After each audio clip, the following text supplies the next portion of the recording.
y la contadora Miriam Caguano compartieron con la agencia AFP sus opiniones sobre el plebiscito. Yo pienso que el sí es muy positivo en el referéndum. En cuanto al medio ambiente, en cuanto al tema de agua, estamos viendo que es uno de los recursos que están escaseando en el mundo entero y tiene que haber conciencia para poder administrarlos, para poder asegurarlos para las siguientes generaciones. O sea, como les digo, no, o sea, yo no estoy de acuerdo en las muchas cosas que está pasando aquí en el Ecuador. Por eso es lo que, o sea, mi decisión es votar por el no. Sí, que estoy totalmente de acuerdo, porque aquí hay personas políticos que se roban el dinero, que se van y después vienen como si nada. Otra vez pasan años, 2 años, 10 años, como saben que ya no van a hacerles nada, vienen otra vez y a seguir en lo mismo. Para mí, es mi opinión, entonces yo estuve 100% de acuerdo en esa que sí. A nivel general, opino que esto es muy bueno para el país porque elegimos democráticamente a nuestras autoridades y tenemos la oportunidad de hacer algunas reformas que nos están proponiendo de parte del gobierno que son, a mi percepción, buenas. El potente terremoto que sacudió hoy la zona fronteriza entre Turquía y Siria ha dejado más de 2.300 muertos y cerca de 10.000 heridos, dijeron los servicios de emergencias de ambos países. Las autoridades creen que cientos de personas quedaron bajo los escombros, por lo que se espera que aumente la cifra de víctimas. Y hasta aquí este boletín de noticias. Continúen disfrutando de nuestra programación.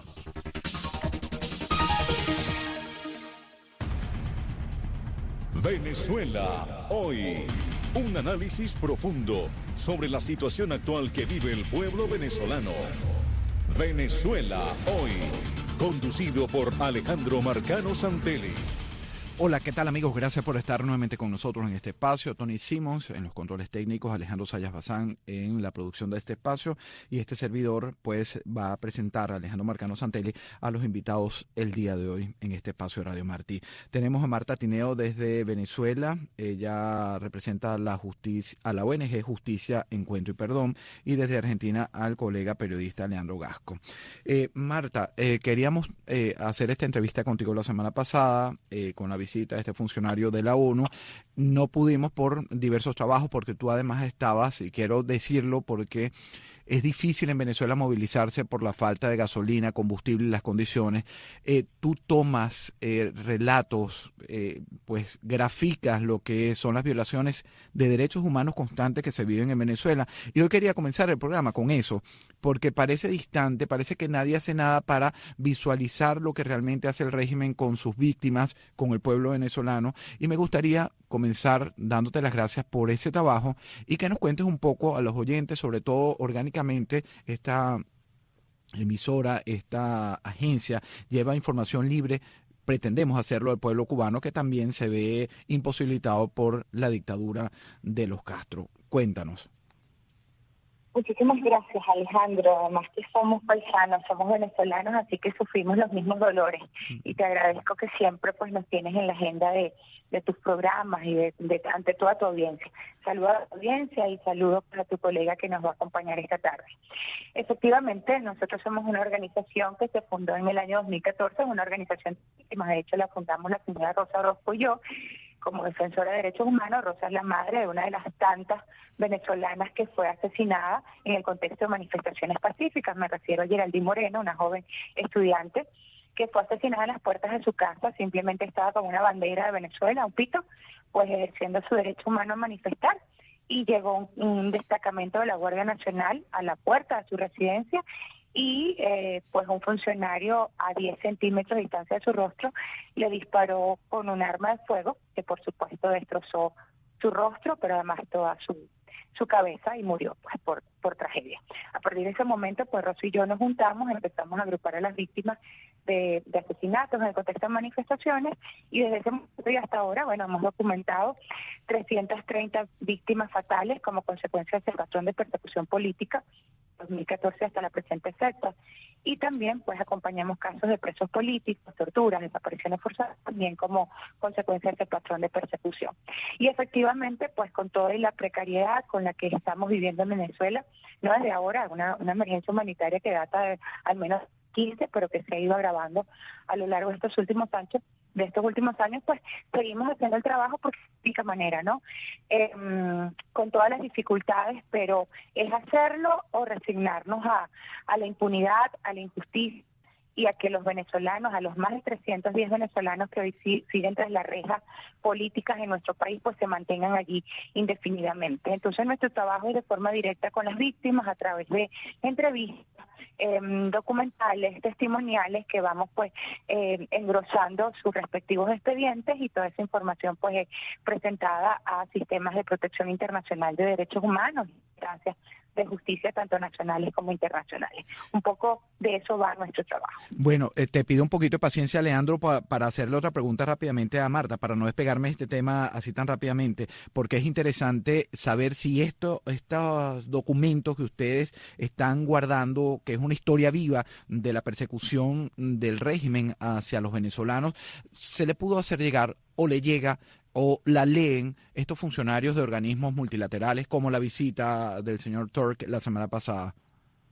Pues sí, desde ese mismo momento, desde el año 2014 y hasta la fecha, nosotros hemos ido remitiendo toda esa información, no solo al Sistema Universal de Naciones Unidas, sino también en determinados momentos al Sistema Interamericano, a través de la Comisión Interamericana de Derechos Humanos, y también pues ante otros órganos de justicia nacional e internacional. Es decir, la documentación se va actualizando progresivamente porque por desgracia se van sumando nuevos casos, o pues simplemente se sigue agravando el patrón de impunidad. Por ejemplo, en el caso de los asesinados, pues tenemos casos de muertos, de asesinados desde el año 2014, que a la presente fecha ni siquiera se ha iniciado un juicio o no se ha concluido un juicio contra al menos los autores materiales de estos crímenes. Entonces, pues también el trabajo ya no es solo denunciar esos asesinatos y en el contexto en que se dieron, sino además seguir documentando la impunidad. Y a esto me refiero cuando las víctimas permanentemente acuden tanto a la Fiscalía como a los tribunales de la República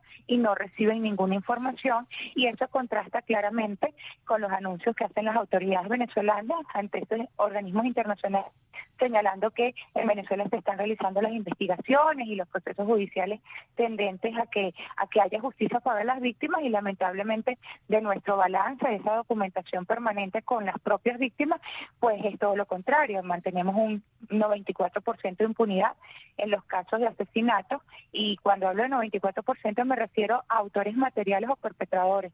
Hay un 100% de impunidad respecto a la cadena de mando, y pues en los casos de torturas y detenciones arbitrarias por motivos políticos, pues hay un 100% de impunidad, pero nosotros no tenemos ninguna información, ni tampoco las víctimas, por supuesto, de que en torno a estos casos efectivamente se estén llevando a cabo las investigaciones correspondientes. Entonces, no solo es documentar lo que ocurrió, sino lo que sigue ocurriendo, ¿no? Frente a un patrón de persecución política, de represión, pues también se impuesto un patrón de impunidad que deja sin verdad, sin justicia y sin expectativas de reparación a las víctimas de Venezuela. Bueno, a quien están escuchando ustedes, señores, es Marta Tineo, abogada, criminalista, cofundadora y coordinadora general de Justicia, Encuentro y Perdón, esta ONG. Bueno, Leandro, como periodista, yo sé que la situación de la persecución a los que se oponen de pensamiento a este tipo de regímenes, pues la pasa muy duro. Tu lectura desde Argentina de esto que estás escribiendo, vamos a comenzar con el caso de Geraldine Moreno, que es el último en el que ha estado trabajando, pero que representa a todas aquellas víctimas de la dictadura venezolana. Bueno, no, en principio felicitar a Marta Tineo por su labor, que sin duda es un faro de luz en medio de la oscuridad. Después tiene que haber presión internacional, Alejandro, fuerte, y que la presión se acompañe de acción, porque si no propagamos la impunidad como está pasando. Y después también me parece que tenemos que hacer un análisis siempre del contexto internacional y también de las alianzas lamentables que tenemos, ¿no? Porque si bien es cierto que preocupa terriblemente el leer 15.777 de 2014 detenciones arbitrarias o 9.000 sujetos a medidas restrictivas de libertad en Venezuela, o 1.246 desde 2021 presuntas ejecuciones, que es terrible, extrajudiciales. Pero, ¿qué está pasando también con los entornos que le dan oxígeno al tirano Maduro? porque si ahí, por ejemplo, lo interrelacionamos con Javier Tarazona de la ONG Funda Redes, cuando él dice, revela que los guerrilleros colombianos colaboran con el régimen tirano de Maduro, que colaboran es mucho más, ¿no?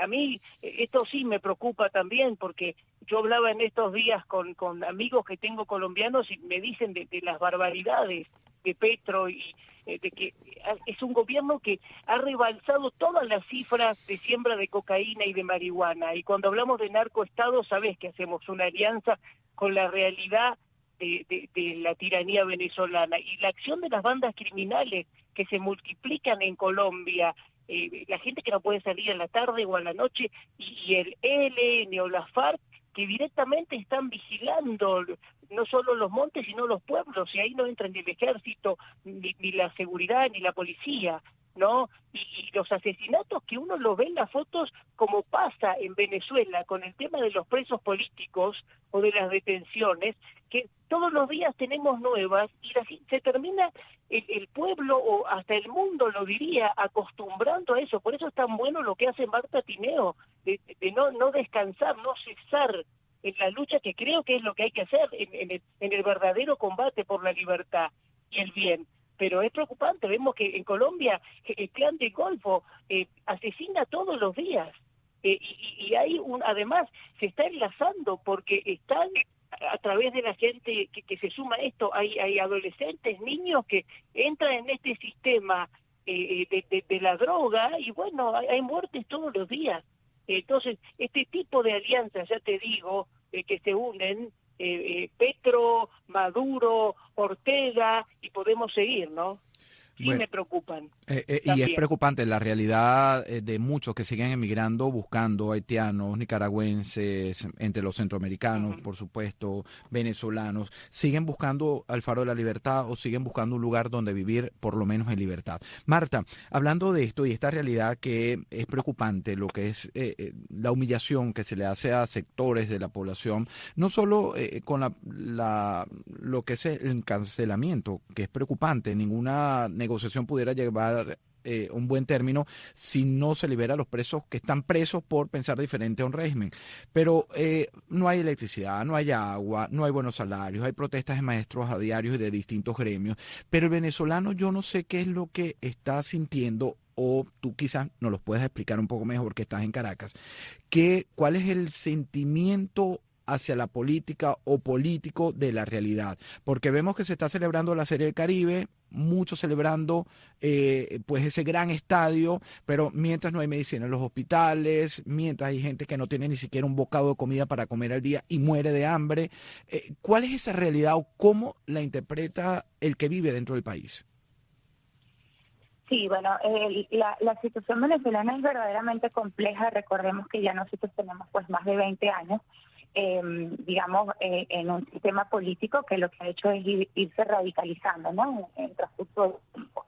Y en esa misma medida,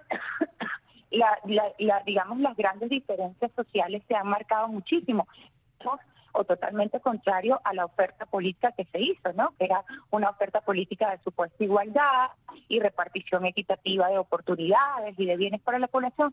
Ha ocurrido todo lo contrario. Entonces identificamos en Venezuela ya clase media, o la llamada clase media de la década de los 90 e incluso empezando 2000, pues desapareció totalmente en Venezuela. Entonces en Venezuela tenemos dos grupos poblacionales muy marcados.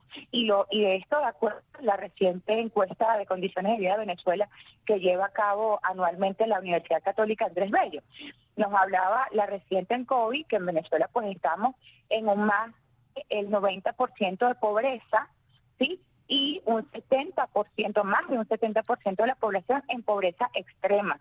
Vale decir, según los estándares de las propias Naciones Unidas, pues se considera una persona en pobreza extrema cuando su salario mínimo, su salario diario es de $1.57, poco más de 30 y tantos dólares al mes. En Venezuela el salario mínimo es hoy día de menos de $5 mensual, ¿sí? Ya eso nos da una dimensión de la tragedia. Entonces, claramente entendemos por qué la ENCOVI nos dice que un 90% de la población es en situación de pobreza y más de un 70% de la población en pobreza extrema. Entonces, lo que se ve desde espacios públicos, esto que tú hablas, la Serie del Caribe, un estadio bueno, ahora un jacuzzi, que llevan a youtubers o a influencers o como los llamen, a bañarse en la piscina y mostrar una Venezuela, digamos, de gozo y de plenitud, ¿acaso puede alcanzar a menos del 5% de la población? ¿Sí? Quienes van a los conciertos, quienes muestran pues el económico, que además tiene mucho que ver con el manejo bastante regular de riqueza acá en Venezuela. Hay unos grupos de población que tienen una riqueza de alguna manera injustificable. Muchos dan cuenta que se trata justamente de la imposibilidad de manejar esos recursos a través del sistema financiero internacional y pues se han visto obligados a manejarlo al interno. Entonces mucho lavado de dinero y todo lo demás. Entonces ves estas burbujas. Pero esa no es la Venezuela real.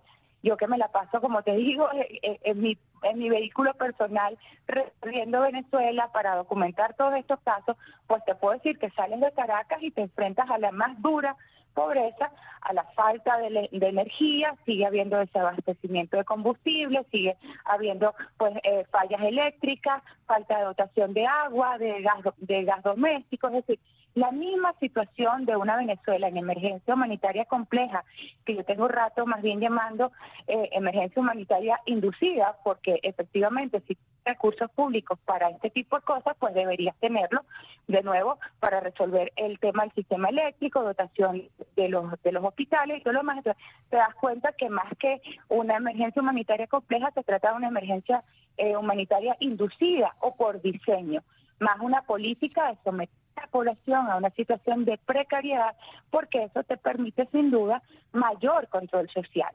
Entonces tienes una población empobrecida, desasistida, además atemorizada, porque hemos visto en periodos como 2014, 2017, 2019, cuando la población se atrevió masivamente a salir a las calles, a manifestar, a expresar su descontento con las políticas públicas, cómo fue terriblemente reprimida por los órganos de seguridad del Estado. Entonces, pues hay por supuesto mucho miedo a salir a la calle. Sin embargo, vemos ahorita sobre todo sectores de maestros, de jubilados que están prácticamente condenados a la muerte, porque entenderás que una persona que gana poco menos de $6 al mes son gente mayor que dieron su vida pues a trabajar eventualmente en la administración pública y hoy no pueden ni comer, pues prácticamente están condenados a la muerte, porque mucho menos tienen con qué costear sus gastos de salud, las enfermedades propias de edad.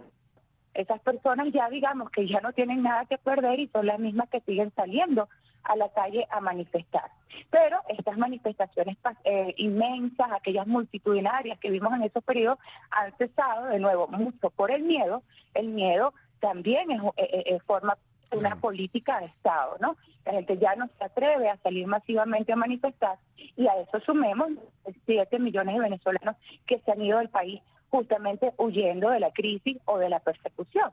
Entonces, ya no ves manifestaciones pacíficas, ya no ves todo aquello, los medios de comunicación, que además en Venezuela ya no hay, entonces apenas nos quedan las redes sociales y, bueno, espacios como estos que gente como tú nos sigue abriendo, y lo que ves son digamos, esta propaganda de una Venezuela en recuperación que no es tal, porque vuelvo a decir, apenas menos del 5% de la población puede darse esos lujos.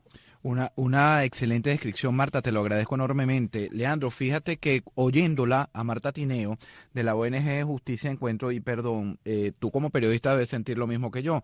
Entonces, ¿hasta dónde irá a llegar esta situación? ¿Quién parará esta situación? Fíjate que la oposición está totalmente desarticulada en Venezuela y el régimen, el dictador Nicolás Maduro, ayer nuevamente apuntó al gobierno del presidente Joe Biden por no levantar las sanciones impuestas y dicen que todo es culpa de las sanciones y que la miseria es culpa de las sanciones, pero el contraste es esto que describe Marta, un estadio millonario con jacuzzi y riquezas que disfruta un pequeñísimo porcentaje de la población, todos cercanos al régimen.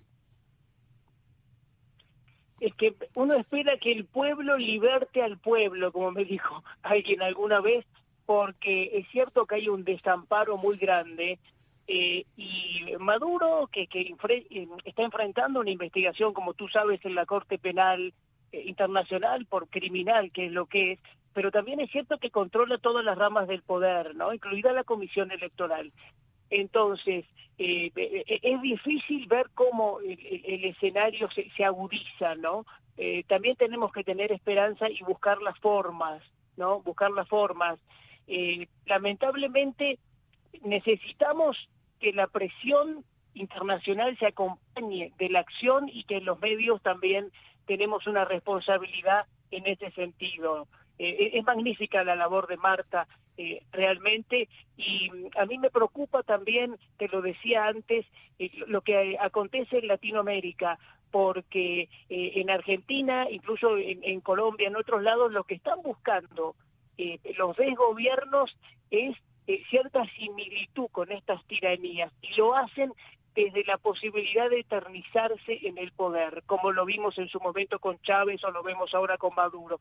Por eso en Colombia se busca una reforma a la constituyente, por eso se busca, como está pasando en algunas cosas en Argentina, que el supuesto gobierno democrático gobierne por decreto, porque cuando se instala un decreto, ¿qué es lo que hace? Se instala lo que yo quiero y se acabó, no hay consulta, no pasa por el Congreso, nada. Acá pasó con las 800.000 jubilaciones que se quiere dar a los que no trabajan y no aportan para sacarle la clase media y terminarla de destruir.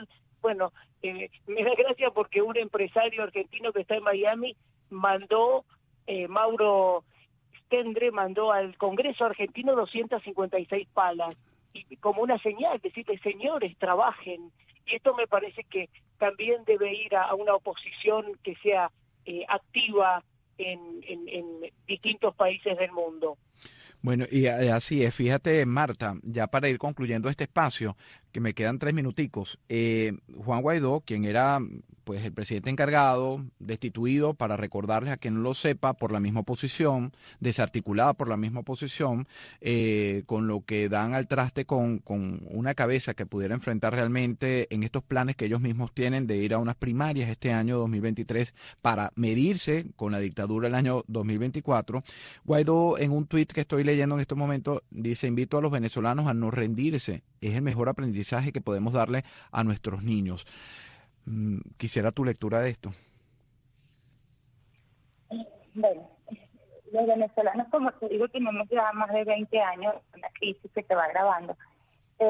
Y evidentemente yo no pudiera hablar de rendición, vuelvo a decir, desde una política de control social, desde una política muy consciente de generar miedo.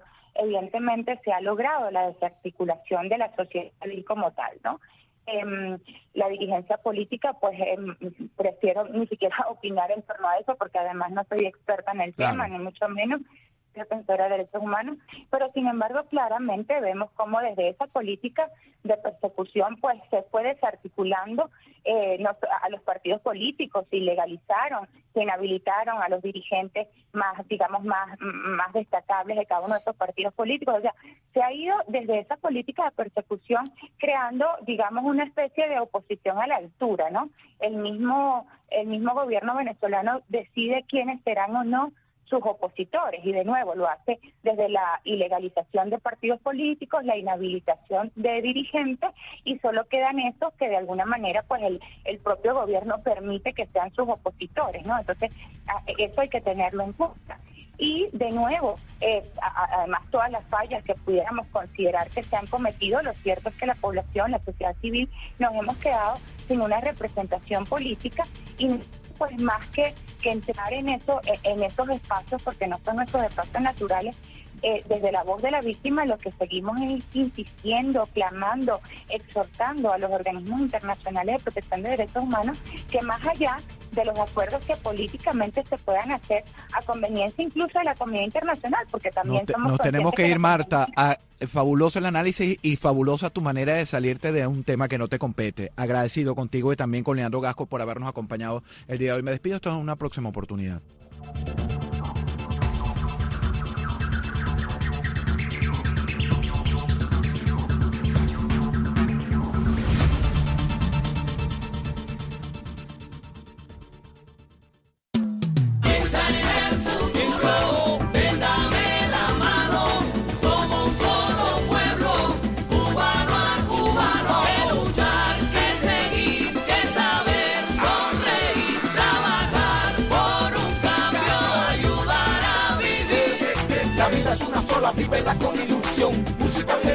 Colombia de corazón. Aquí yo soy de allá, yo soy de aquí, de cubano, todos somos Martí. Las noticias como son. Una mirada a los hechos que son noticia. En Cuba y en el mundo. Las noticias como son. Con Amado Gil, José Luis Ramos y con la participación de periodistas, analistas y protagonistas de la noticia, dentro y fuera de Cuba. Bienvenidos a las noticias como son. Hoy tendremos un programa especial. Las noticias como son. Hay que sancionar al régimen, pero no a la gente que va a ver a su familia. Incluso en la televisión decir que había lugares en que hacía 20 años que no entraba el agua. Ya no solo contra actores de la sociedad civil organizada, sino es contra todo el pueblo. Las noticias como son, todos los días a las 4 de la tarde y a las 9 de la noche por las frecuencias de Radio Martí, en nuestras redes sociales y a toda hora por Radio Televisión.